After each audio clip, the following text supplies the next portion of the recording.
I have been performing stand-up since 2001. So what's the math on that? 20 years? Yeah. That's easy math. Well, I'm also an actor, and I work quite a bit in TV and film. I make music. I'm a rapper as well. I just put out an album that kind of blends comedy and hip hop together. I just put that out, and I do sketch comedy as well, and I do a bunch of writing gigs like Punch Up and stuff like that. So,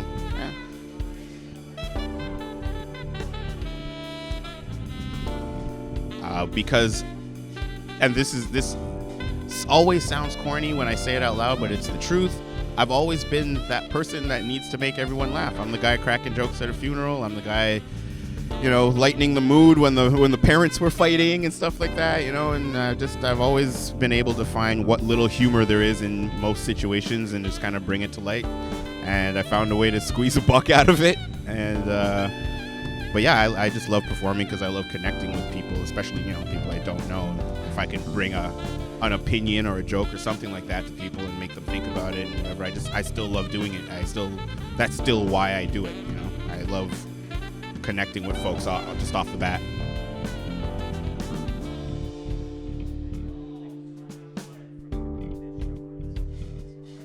Say that again?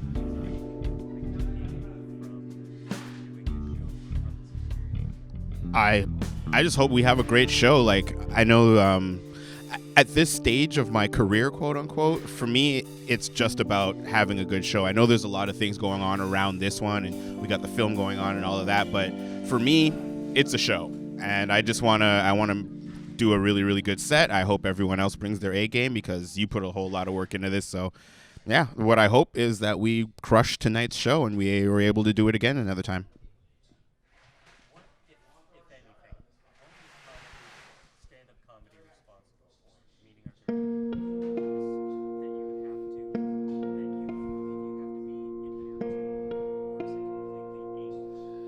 Oh, it's definitely not completely amoral. I don't think anything is completely amoral. We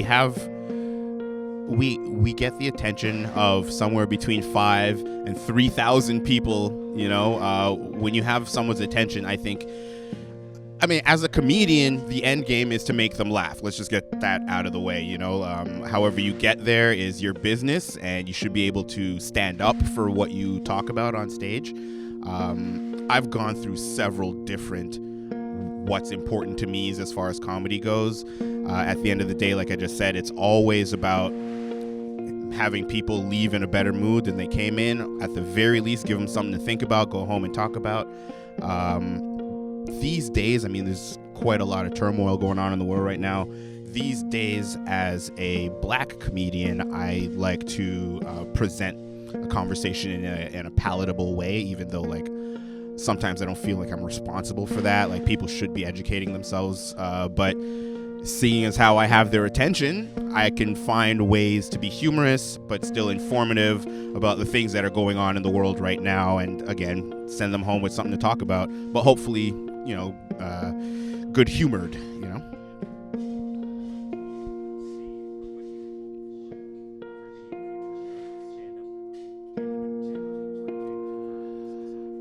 Well, we'll go with Canada, because Canada specifically, like Vancouver, it doesn't matter what city. Canada it's got so much talent and so much opportunity and quite a platform and quite an infrastructure. I just hope that we start bigging ourselves up, instead of looking for that validation from elsewhere, from the States or from LA or whatever. I just hope that one day we can become our own thing that other places look up to, and instead of just constantly exporting our acts.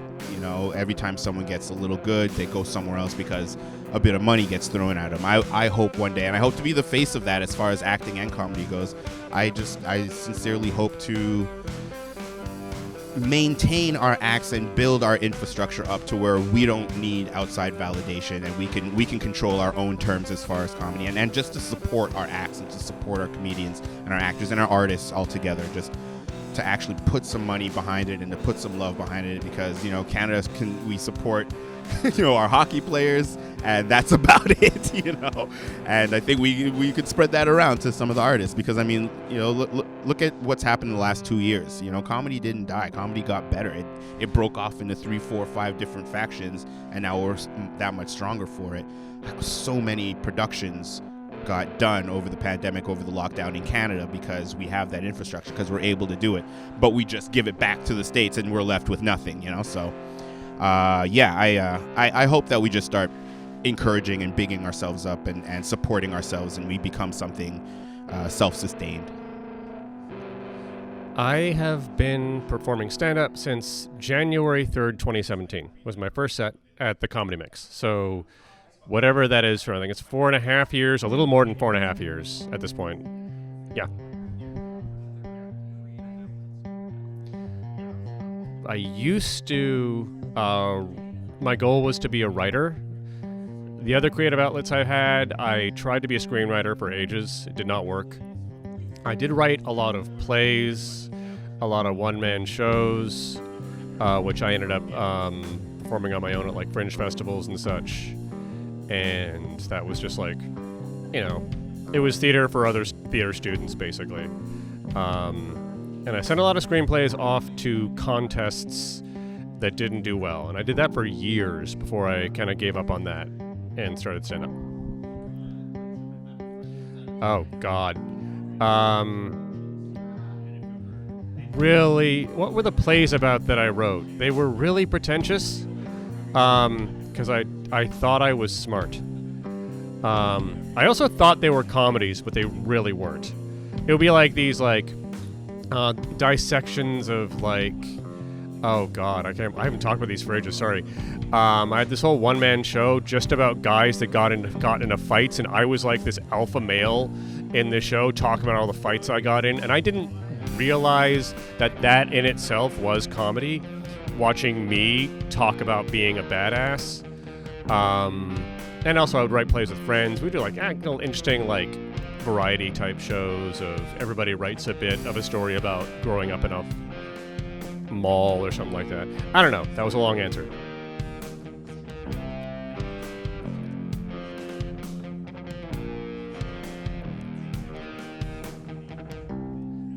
What I'm trying to accomplish with stand-up is I just want to be a respected comedian. I want to make it to the point where I'm actually a comedian, if that makes sense. I still feel weird saying, I just tell people I do comedy. I don't like saying, I don't feel like I'm a stand-up yet. So yeah, the goal at this point in time, the main thing I want to do is just become a comedian, if that makes sense.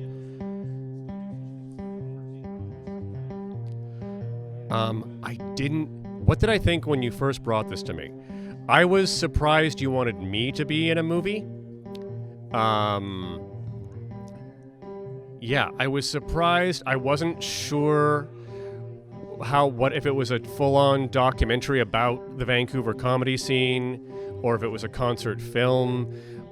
And it seemed like you were really ambitious. You're let's make this in the Biltmore, let's do all this. And I'm okay. And then suddenly everything kind of started happening. I'm holy shit, he actually is doing all of these things. So yeah, it's been a roller coaster thingy. I had no idea what to expect with this.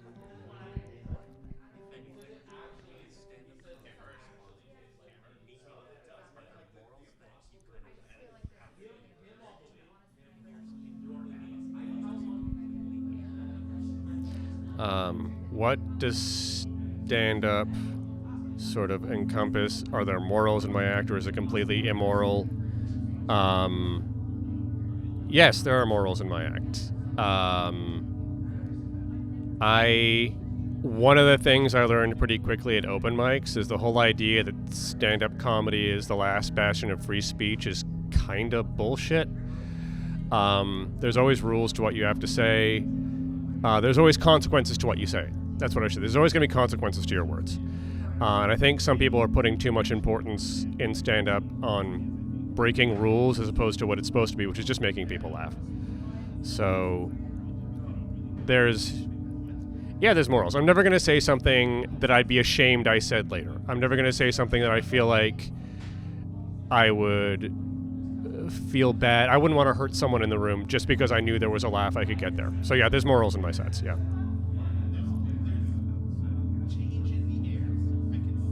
Sorry, I totally couldn't hear.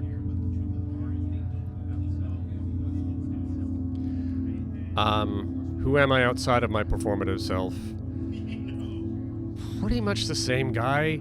I tell people I'm a quiet person, but I'm really not. I talk way too much. In every conversation I'm having, I'm always desperate to find a way to take part. And I think that's one of the reasons, as weird as it sounds, I'm more of an exhibitionist than I think I am. And I think that's why I like stand-up. Who was it? This is a weird stand-up to reference, but Dame Edna, the Aussie girl, Aussie man who did the drag act, would talk about her favorite thing about stand-up was getting up on stage, walking out into an amphitheater of 3,000 people and saying, "Alone at last," because it's just kind of nice just to have your own time up there with the audience. And so yeah, I am very similar off stage to I am on, if that makes sense.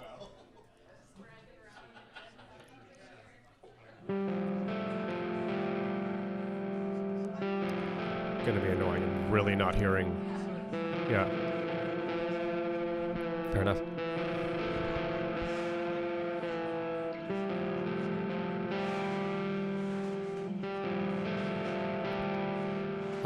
What do I see as the future of stand-up in Canada in general, Vancouver specifically?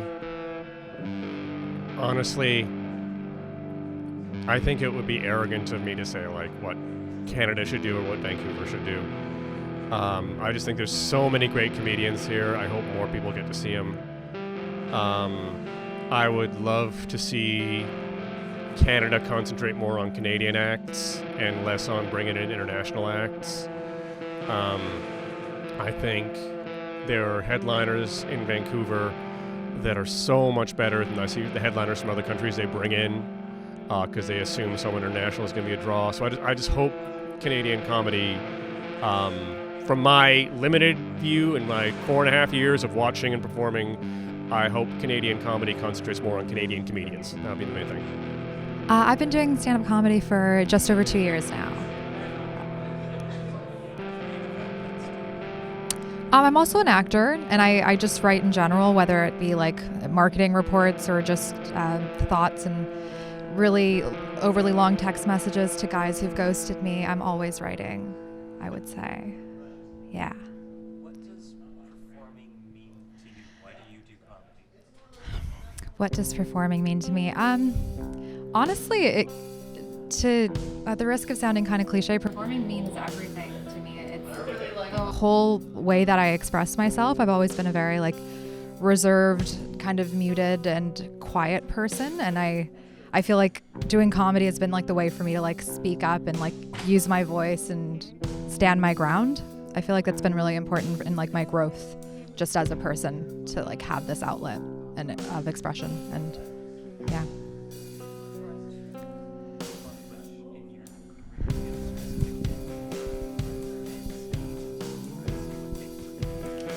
I guess with comedy, I try not to have too many expectations or specific goals, because I feel like no matter what plans you make in this industry, it just does whatever it can for you. And I feel like something like this, like specifically tonight, is such a nice milestone for me, because it wasn't for everyone. Like not everyone is in this, so it's like nice to have that kind of recognition. So even just recognition on a local scale of just like someone saying in some way or another, like the pat on the back, like, hey, I like what you're doing, you should keep doing it.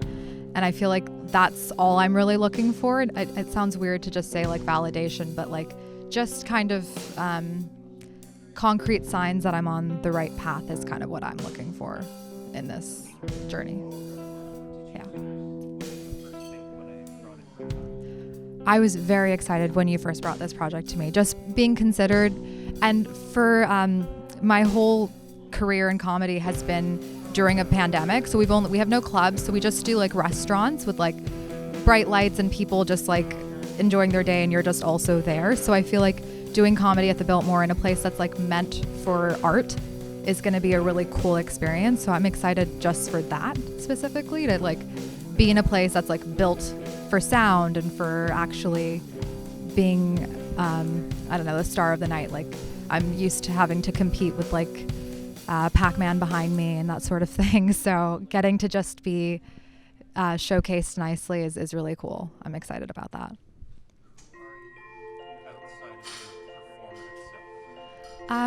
Outside of my performance self, I would say I'm a pretty big hermit. I feel like this has brought me so much community, and before that I lived in Vancouver for 10 years now, but I've only been like really out and about exploring for the last 2, and that's with comedy. Like before that, I was kind of just like hanging out with my TV and my books. So before that, I can't even remember the question. That's how far into a ramble I went. Okay, outside of performing, yes, I'm a pretty introspective person. So I feel like without comedy, I'm just a regular Joe. I have a job in real estate marketing. I'm a, waitress / actress, that sort of thing. So comedy's been a very good like amplifier for me and my voice. That's so good. Who's singing back there? Kwesi is my guess. I have been performing stand-up for about 7.5 years now.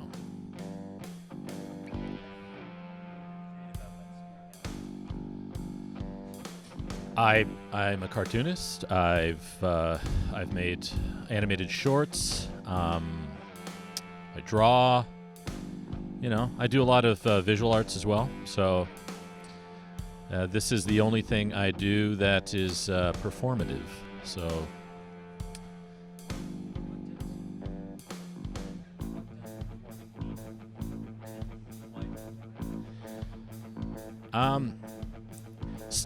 I perform stand-up because it's so different from all the other things I've done. There's I've worked in animation, I've worked in the video game industry, and the gestation period for those types of projects is months, sometimes years, and what attracted me to stand-up was just the fact that it was so immediate. I could write a joke and literally do it that night.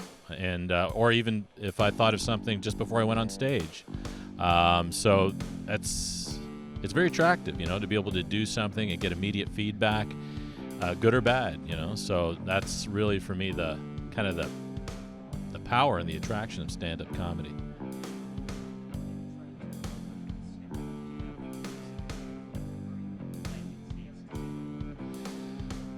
Just make people laugh, Honestly, I'm taking things that are in my head and translating it so that a general audience will find it funny. That's, to me, that's the art of stand-up, taking your individual point of view and basically making it their point of view as well, at least for the time that you're on stage. So yeah, that's making people laugh.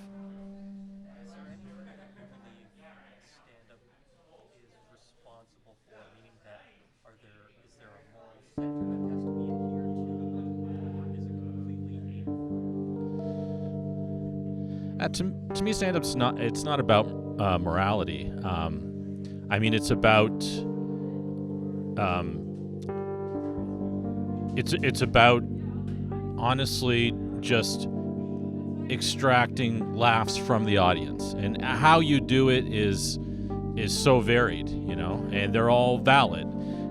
It's I guess the only moral issue for me when it comes to comedy is did you deliberately steal a joke?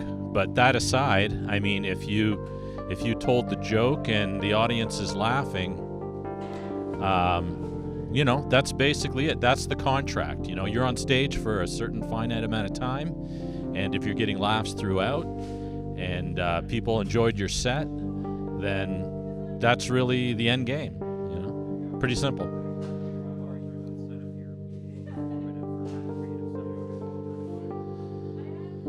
Yeah, I mean, I think stand-up, for some people, they're much closer to who they are on stage, like who they are off stage and on stage is very close, if not identical. And I think for myself, it's not true. It's definitely a sillier version of my real self. I think the one thing that's true for all comedians in terms of being truthful on stage is the audience is getting a very good insight into what makes them laugh, what makes the comedian laugh. And but aside from that, I don't know that many comedians who are exactly the same person on stage as they are off stage. And I wouldn't think that I'm the same person off stage. So.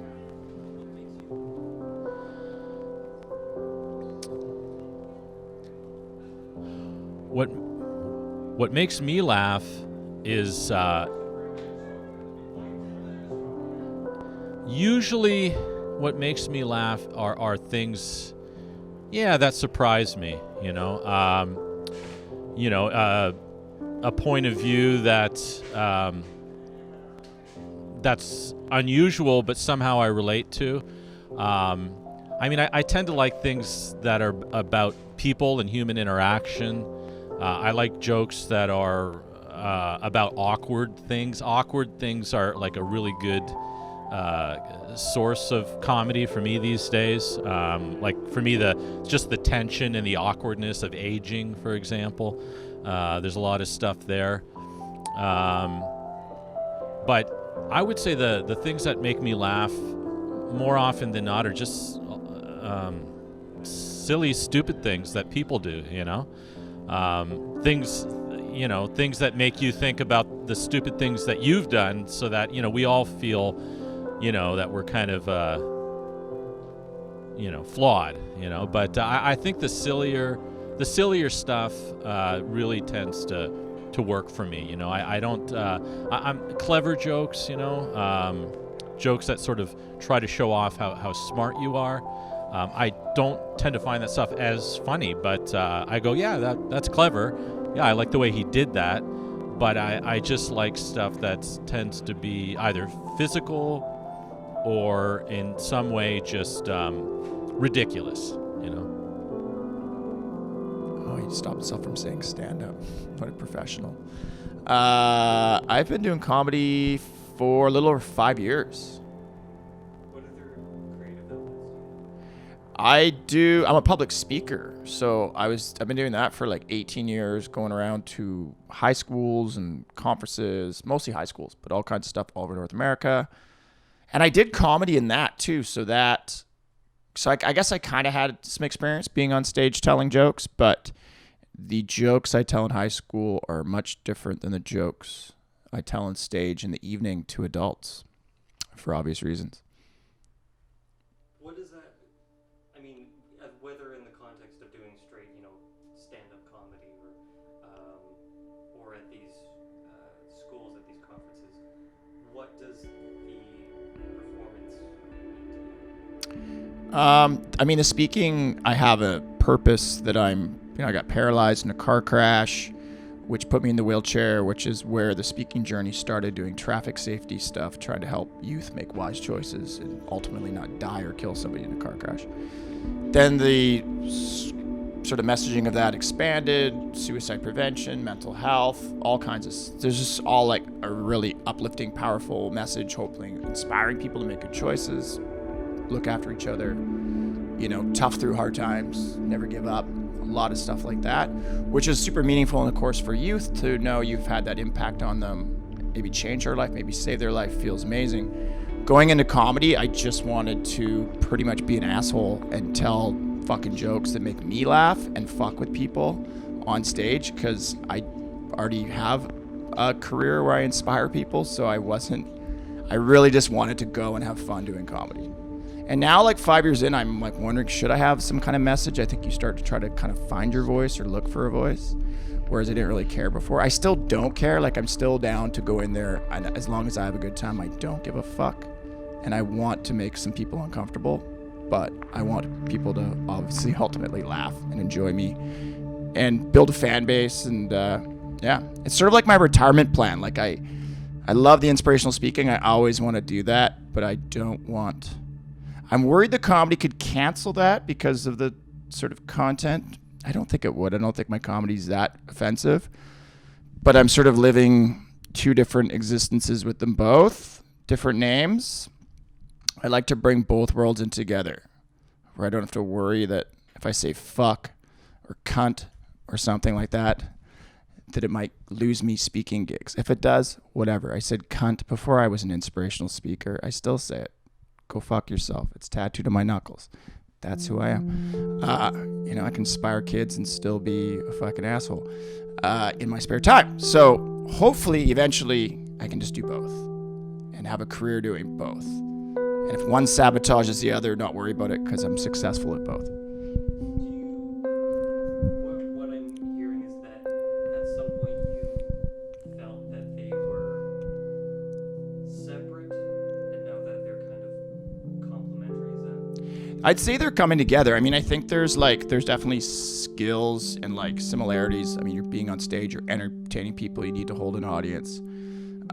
All of that is similar, but I was always just concerned that maybe something in dick jokes or my mom fucked a bike joke, that it'd be offensive and a teacher be like, that guy can't speak to kids, he's offensive, or he's, whatever, which is ridiculous. I think I'm just overly cautious because, you have to be. You have to it's a fine line between being funny and being inappropriate for teenagers. Now, I've only tried doing my comedy set once in a high school after doing a talk.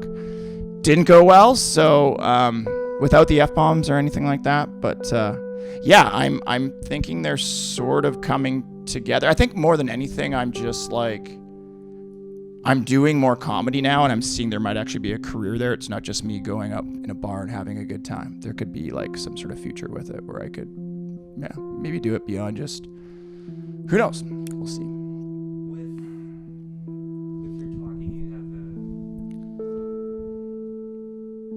I think you feel you have a responsibility to speak truthfully to these kids and, Yeah. be honest.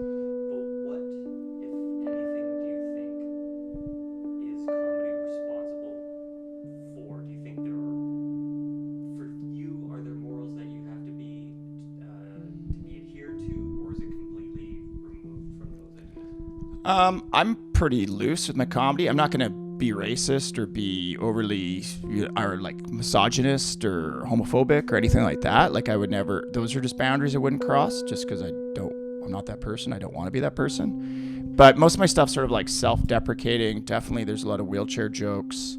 I don't really confine myself to don't say this, don't joke about that, don't whatever.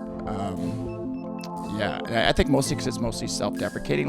If you're gonna get offended on my behalf, you're a fucking idiot, so go fuck yourself anyway. Really. So it's pretty free, which I enjoy, and it's just nice to kind of have that freedom where. And in the school, I feel free too, but obviously you can only say so much stuff. You can only crack jokes. My jokes are shitty dad jokes, and the kids are half the time. And I'm like, well, I'm in a high school. I wish I could tell you the better jokes I have, but I can't. Keep it, PG. So there's a freedom in going out into a bar and telling jokes to a bunch of drunk adults, and there's no repercussions because they're just a bunch of drunk adults, and I'm just telling jokes about, dicks and wheelchairs.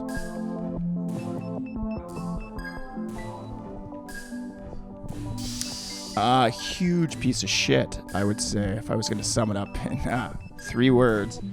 No, I don't know. I think my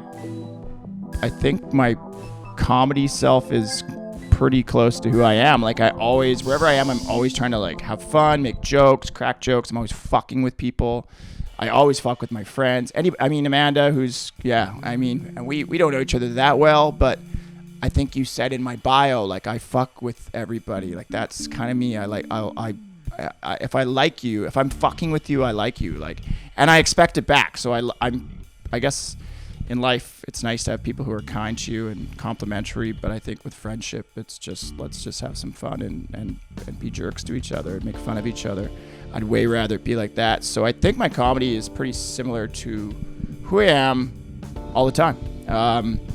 Punk rock dude in a wheelchair who likes to tell people to go fuck themselves.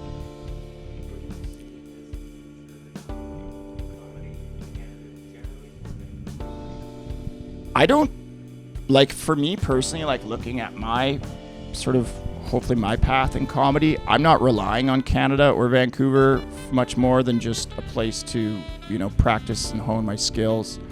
I'm going to go for the States, and I've already kind of done stuff. Fortunately, with, like, speaking, I get to travel through the U.S. and do gigs in the U.S., open mics, and I've done some proper shows and made some contacts, and yeah, as I go on, my goal is to, like, actually do well in the U.S. and because I don't know, it's hard to blow up and be anything in Canada. You can blow up and be the best comedian in Canada, and then it's like, now I'm going to the States, so I'm going to try to skip that being a successful Canadian comic and just go right to the States, because I'm 43 years old and I'm not young enough to piss around with time trying to be a successful comedian in Canada. Love Canada, but Canadian comedy, whatever. What was your first thought when I brought this idea to you? My first thought when Taylor brought this idea to me is, why is he not wearing pants? He showed up to my door naked, and I was like, yeah, I'm in. Is this a porno? And he said, maybe. And yeah, but it's not, unfortunately. So yeah, I was like, cool, this sounds fun, man. I think that's a rad project, and I was stoked that I was being included in it. I looked at the lineup of comedians who I all like, and I was like, this is going to be fun. It's a great group of people, and I love the Biltmore, and I was just down. I was stoked to be a part of it. And then the way it turned out, it was such a rad event. I mean, everyone had a great night, and yeah, just had friends, family. I went for a punk rock show a little bit after, maybe a week after the event, and people were recognizing me and saying, like, oh, that was such a good night, like, nothing but complimentary. So stoked on it. And yeah, hopefully I'm expecting this to make me the biggest Canadian in Canada, and then I'll say fuck you, Canada, and move to the States. My name is Taylor Moorey, and I've been performing stand-up for 6 years. My goal in doing this, I mean, partly was just to do it. The technical aspect of I want to make something cool. I think this should exist. I want to make a special out of a special. There's too many of them. So maybe we can do something interesting and cut through the noise a bit. My other goal was to take these people whom I love as comics and as people, as friends, and hopefully, I mean, big hope, perfect world, to maybe provide some kind of catalyst whereby they could get to a next level from where they're at currently. It would be nice, but I'm also living realistically in knowing that it might not. But this theme that I kind of had in the back of my head was always that ultimately all of this might mean nothing, and that all of this is ending. And it's kind of a weird thing to try to capture a moment, because that moment's already gone. But I think there's something very human about that. my personal goal is because this is ending and because this doesn't matter, that I don't want to be remembered. I don't want to be famous. I just want to feel okay.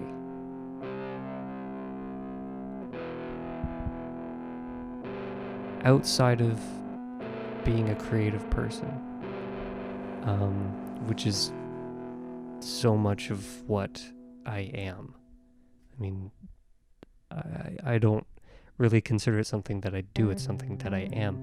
Whether I am a stand-up comic, that's, up to anybody, any individual's perception. But outside of being creative, I may not be a funny person, but I do try to be a good person, and that's always been important for me, is to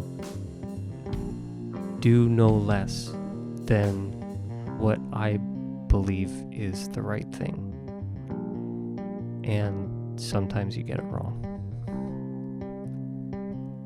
What stand-up provides for me is a lot of heartbreak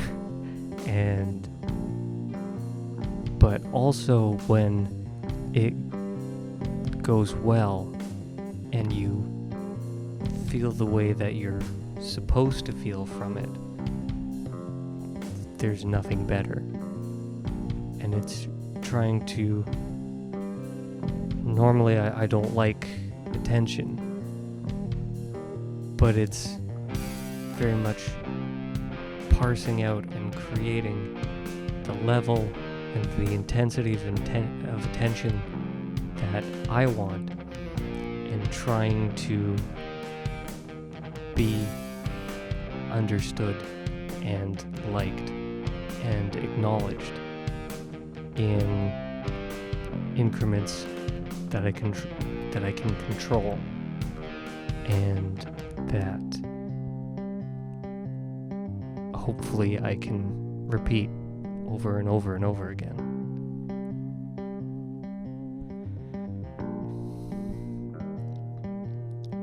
I don't want to hurt anybody. So I would never say something that I can't stand behind. There's so much talk about in comedy about, is this right to say? Is this okay to say? I'm not comfortable telling other people what they should and should not say. I'm only okay with telling myself what I should and shouldn't say.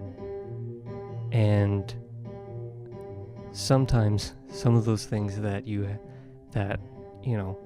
I can stand behind is just because this is silly and funny, and my intention, I always know what my intentions are, and it's never to hurt anybody. I don't want that. If anything, it would be nice if I could help people, but that's a bit much. It will be... This should be easier to answer. My first set was 12 years ago. So... Were you intermittent? Yeah, I was intermittent. It probably took me a year after that to, sorry. Yeah, my first set was 12 years ago, and then I took time off for a year after that because I was really terrible, and then I started doing it again a little bit, but I started in Saskatchewan, so there wasn't a lot of shows available, so I definitely don't have 12 years of stage time. Besides comedy, what kind of creative outlets do you have? I paint when I'm really drunk, and that's about it. Only when you're drunk? Sometimes, yeah, most of the time. Do you have canvases and like these paints? Yeah, I do. I have actually the cameras on one of my canvas thingies, and then I've got a bunch of paintings over here. You can't see this, but that's okay. Yeah, I paint. What does performing For me, I mean, when I got into performing, I basically, the idea was that the only way that I got over a bad day was by laughing at something. So for me, I just want to make people get over their bad days.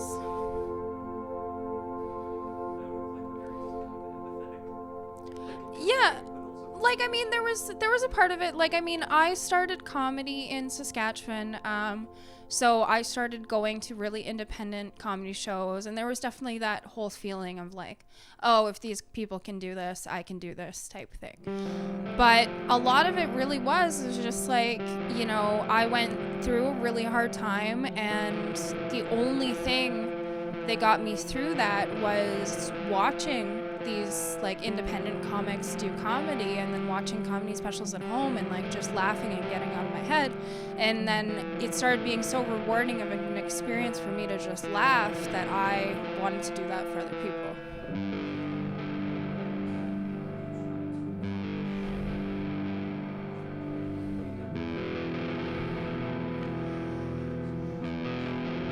I mean, for a while it was just, I wanted to find my voice and figure out, you know, what kind of comedy I didn't really know what I wanted from comedy for a really long time. I knew I wanted to keep doing it, and I never wanted to stop doing it. But then in 2020, I got paralyzed and ended up in a wheelchair, and then I kind of found my voice. Like, I spent 10 years being all over the map with my comedy, and then I got hurt, and everything just lined in my head where I was like, I don't want to keep wasting time with comedy anymore. I just want to do it. So now that I have that fire under my belly to just do it and not suck and not try to be different or like place myself differently than other people. I mean, I'm different enough already in a wheelchair that I can just make people laugh. And if I get an opportunity from that, then, you know, that's great. But for me, I do it for me because there's nothing better than the high of watching somebody laugh. My first show was, I was asked by some local comedians in Regina to host their show in a curling rink for my first set ever. And I had nothing prepared except a poem about throwing up while giving a blowjob. And so I did that and then got people on stage and then didn't do jokes in between. And I even missed introducing somebody because I was drunk. And it was great. My first show was, I'm surprised I'm still doing it, and so is everybody else that was in that room.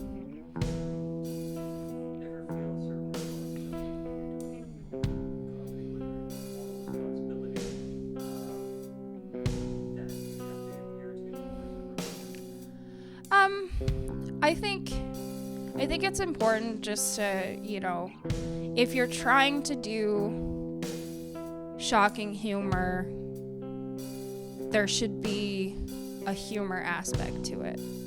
So I think you can touch on, you know, touchy subjects as long as you're a good person and doing it from the right place and actually making it funny. I think that the moral obligation of comedy is just to be funny, not to like have hate speech, but be funny.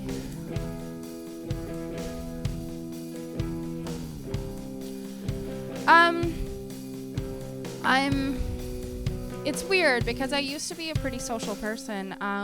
Last couple years since my injury, I've been pretty introverted. So doing comedy is the only time I'm really social. So that's different. But I'm pretty similar. I think, I've been going through a lot for the couple years up until this show, and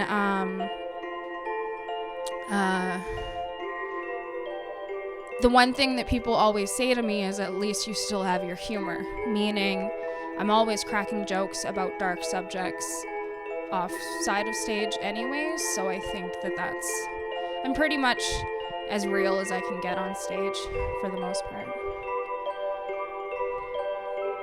Yeah. Yeah, sure. I've just been on a mental health medication for a really long time that I get a reaction to it, like an allergic reaction from the medication sometimes. It's usually triggered by anxiety, and it affects my vision and makes me really anxious, and I almost feel like I can do like nothing at all, like even move. And so I got that right before the show.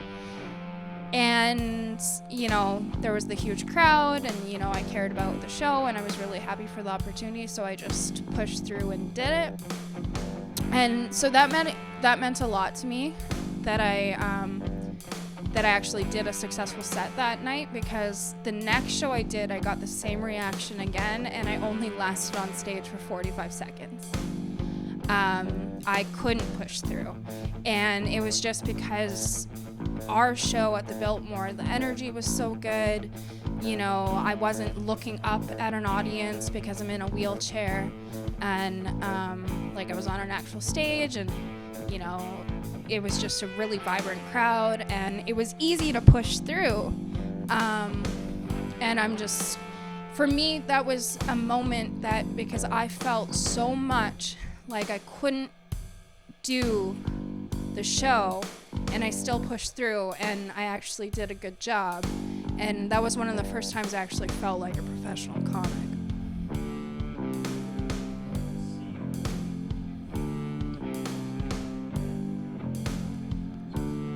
I mean, it would be great if there was just more opportunities for Canadian comedians. It would be awesome if there was a world where people didn't have to move to the States to find success, so whether that's more filming in Canada that's actually has Canadian stars in it, whether that's filming in Canada where there's actual Canadian stars in it and Canadian production teams, or I remember when Video on Trial was a thing, Much Music had a lot of opportunities for Canadian comics, and all of that is gone. So, if there was just more actual Canadian programming that could give opportunities to Canadian comics, that would be great. It would be great if people's end goal wasn't moved to the United States.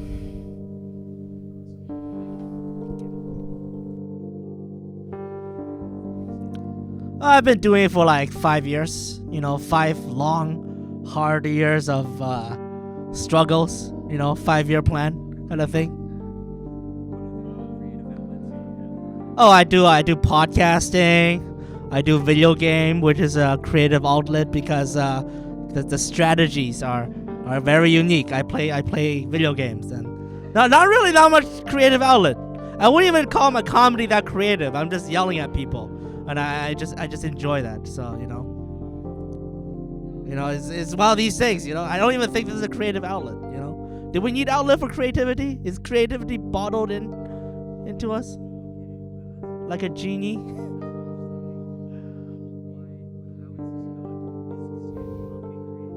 I think this is an outlet for my rage, right? It's not a creative outlet per se. It's an outlet to a rage, or else I would be going on the street and yelling at people, having road rage and everything, right? Yeah. Yeah, I'm just outletting my rage because it's more of a rage outlet than creative, I think.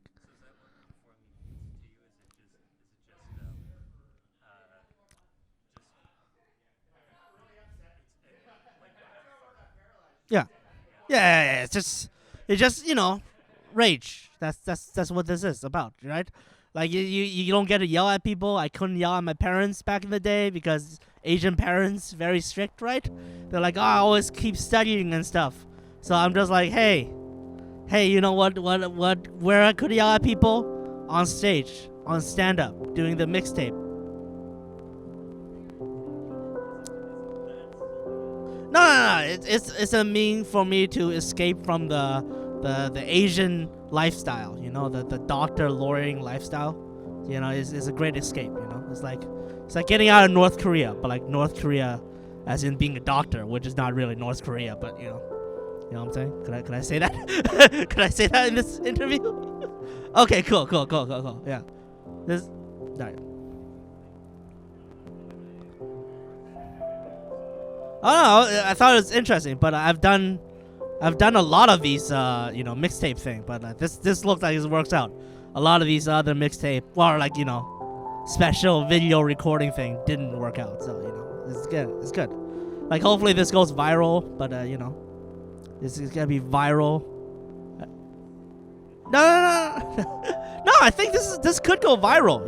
It's just like you never know what goes viral in this town, right? So you never know. It's like one of these things goes viral, and then we all die in a horrible car crash. I don't know. Anything could happen. Anything could happen.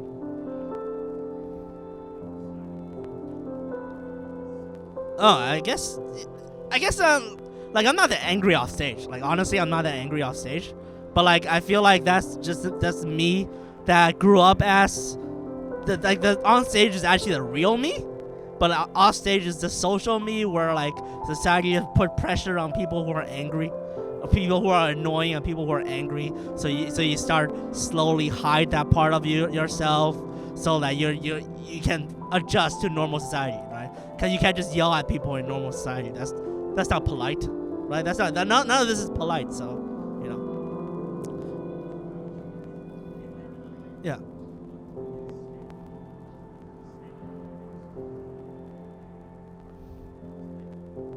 Oh, yeah. I think stand-up comedy, it could be more, it could be immoral. This whole thing about like stand-up comedy, like politics, I think is because of Jon Stewart. Fucking Jon. Like honestly, that guy, like he opened the floodgate. He did not know what he was doing. He was cashing in on the whole political joke thing, and then he got out of hand. The floodgate is open. You can't put it back in the box, and now we're responsible for commentating on society. But like we're the last bastion of commentating on society, because we don't trust preachers anymore, right? We don't trust religion anymore with this shit. So who else could do good public speaking, right? Obviously politicians can't. Hey-o, that's a Biden joke for you to date this entire video, right? It's just like, yeah, 5 years from now when they see the president of the rock, they're like, he knows how to talk. What are you talking about? But right now we have Biden, and he cannot do public speaking that well. So boom, politically involved now. This is now a political thing. Ooh, that's a hard question to answer because I want to lie. But I think I've been doing stand-up 11 years. Not full throttle the whole 11 years, but I started 11 years ago. Before that, I did improv, and before that, I did acting. Like I took a performing arts prep program at Sheridan College because I wasn't sure whether or not I wanted to be a performer, so I took that. It was only 1 year, so I didn't drop out.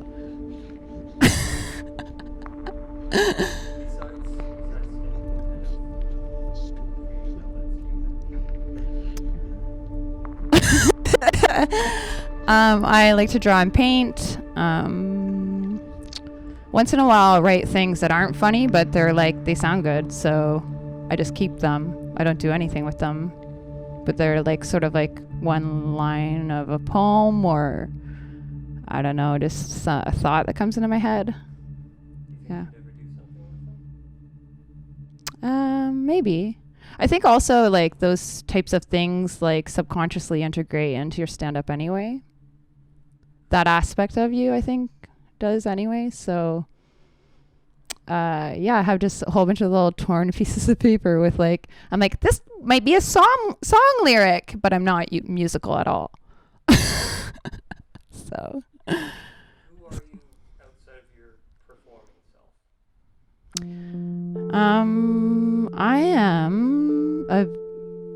I think I'm a lot more introverted than I realize. I think I'm sort of a homebody, but I also am a peer support worker in the day. So I assist people who are like the vulnerable population of women in the downtown east side in Vancouver. So I do that type of work, and it's, you know, it's just like comedy. It's a little bit overwhelming with like social element. So I'm a lot of the times at home or just hanging out one-on-one with friends, or, you know, getting stoned and binging to recuperate. What have I binged recently that, well, something comedy oriented is I binged Hack. It's follows a woman's career who's been like performing in Vegas for years, and then she gets like a young comedian writer to help her become more relevant, or, you know, freshen her act up. It was pretty good. Did it kind of reflect something that you've experienced at all? Not hiring somebody, but at least the experience or the environment of being. Vegas? Yeah, Vegas is exactly like Vancouver. No, I've always wanted to go to Vegas. I'm hoping to plan a trip there soon. I might shoot the cover of my album there. That's something that's crossed my mind, and I just want to get out of the house and get on the road, and I feel like maybe going to the States and doing some comedy might be more accessible right now because of COVID. So that's something that's been like swimming around in my mind. I'm not sure if I'll actually have like the follow through on it, but the type of show that it was, and like the plot, like the fact that she's like an older comic, I relate to that a lot, about having like, you know, my good back pocket jokes, and like sort of having to like get myself out of my comfort zone sometimes when I feel like I'm relying too heavily on them. And so it is good to like look to younger comics and see that, you know, they're very versatile and adapting, and that's a good like inspiration and reminder to like keep your stuff fresh. But at the same time, it was a good reminder to me that I had like a lot of good jokes that I should have put on an album probably like 5 years ago, and it gave me a kick in the ass to do it. So I just recently did that.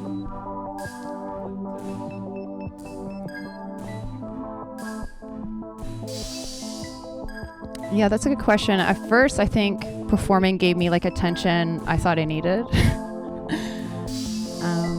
I came from like a family of like four kids, like so 3 siblings and a single mom. So I have like a psychology where I never feel like I get enough love. So I think initially I went out for that reason, to get the love that I didn't receive.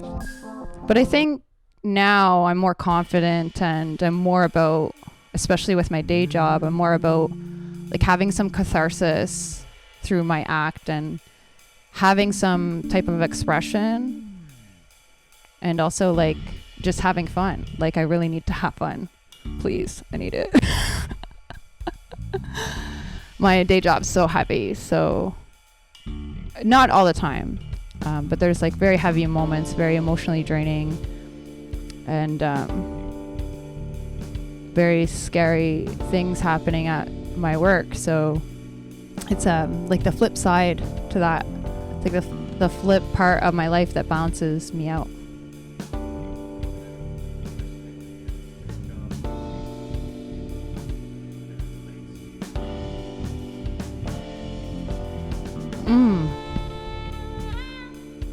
Yeah, it's given me like a lot of perspective. It's,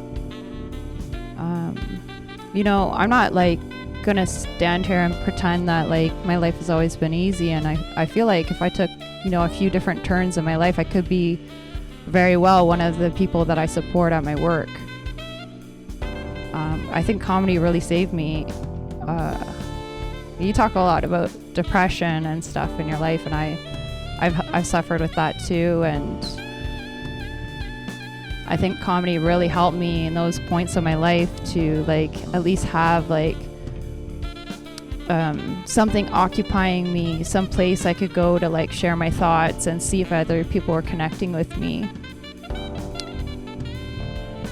Now that I feel a little bit more stable, I do this work, and like on the night of the taping for the mixtape, that day I responded to an OD, and thankfully the person lived. But for a moment there, I had somebody dying right in front of me, and then I came to this taping, and usually I would have a ton of nerves, and usually I would just be like so neurotic about it and like, oh, I better be perfect, blah. And I just had the best time because that happened earlier that day, and life's precious, it really is. So I think I just like was in the moment and had a really good time.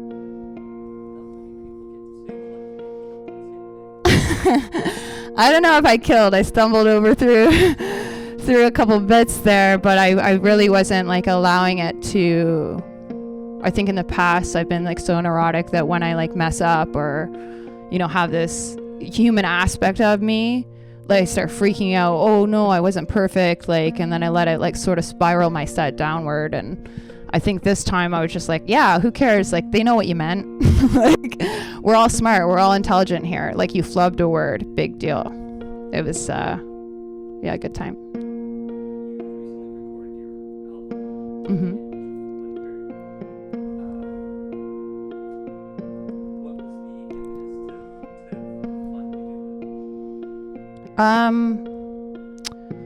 COVID. COVID helped me a lot, like reflect on like the fact that like I'm way past ready to like do something like that, but also, some friends, some comics sort of pushed me to be like, yeah, you're ready, go for it. And I think also like the impetus to be like, I am tired of this material, but I know it's good, so I'm not gonna like just stop doing the material and let it die. I'm gonna like capture the material at this point, and then I'm going to have a new circular like creative process, and hopefully freshen up my app with like ideas like I'm having now, and make it more like relevant to like where I'm at in my life right now. So I have really experienced like sort of a weight lifted like after recording, because we're almost through the edit and I'm just, ideas are coming, and they're newer, and I'm a better writer now, and it's just exciting. Like it's like why you do comedy, and because I have all this space for it, there's like a lot of possibilities, and it's sort of like when an artist looks at the blank canvas, it's exciting.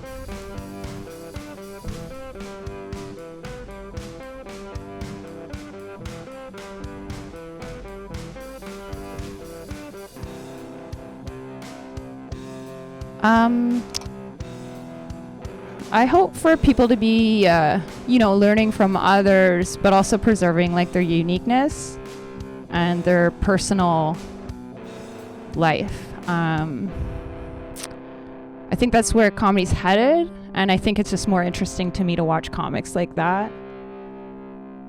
In Canada, I feel like there's been some positivity when there was a fight for rights on the radio. So that happened a couple of years ago, and I think that was a really big deal for Canadian artists, and we really need to have our country having our back, and I think that was like a positive thing that brought us all together to fight for and to help sustain us as artists. Canada. Canada is great. It's a great country to live in, and I love being Canadian. On the other hand, we need more support as artists, even more than we already have, and we don't have much right now. So unfortunately, a lot of our comics that are like talented or skilled, it's okay. yeah, no worries. So yeah, Canada can do better and support us more.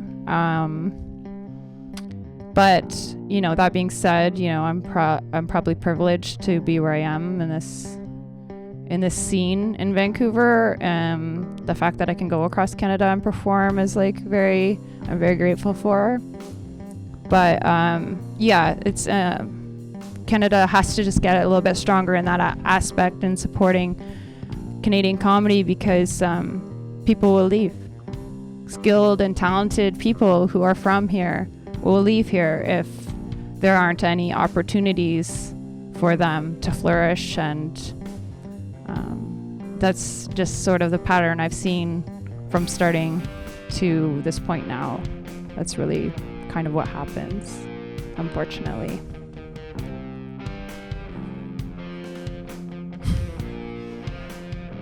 Okay.